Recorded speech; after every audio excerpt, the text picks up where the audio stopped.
سلام، من پیجم رو تازه زدم و این چهره خودم نیست، فیلتره، همینجور که مشخصه. زمانی که آماده باشم حتما با چهره خودم ویدیو میگیرم و میذارم. البته عکس پروفایلم هست.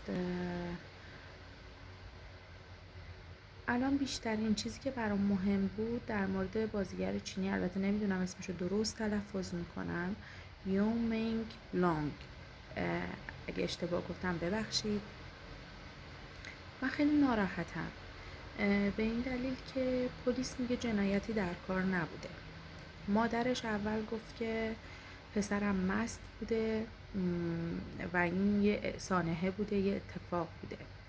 الان مادر میگه دیشب، مثلا میگه که یعنی شب قبل فوتش، نه دیشب، شب قبل فوتش این با دوستاش بوده، بعد در قفل کرده و این اتفاق براش افتاده. خب یه سری شایعات هست که میگه 12 نفر توی این قضیه دخیلن، که این 12 نفر اصلی ترینشون یه آدم کله گنده است که باعث شده خیلی چیزا ماسمالی بشه، پیگیری نشه. میگم من طبق روایات دارم میگم، چیزایی که گفته شده مردمشون دارن میگم. حتما اگر اطلاعاتی دارین و چیزی در این رابطه میدونین که کمک کننده است و باید پخش بشه، حتما برام کامنت کنین. به هر زبونی که باشه میشه ترجمهش کرد.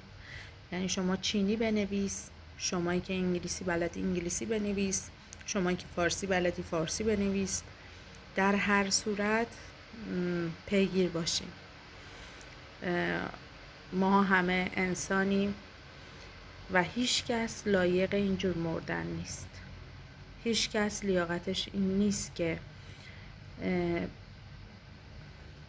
بخواد این شایعات در مورد مرگش باشه که اگر حقیقت داشته باشه واقعا وحشتناک. من به عنوان یه انسان واقعا شک میکنم به این که انسانیتی دیگه وجود داره. واقعا ناراحتم، واقعا دلخورم. منتظر کامنتاتون هستم.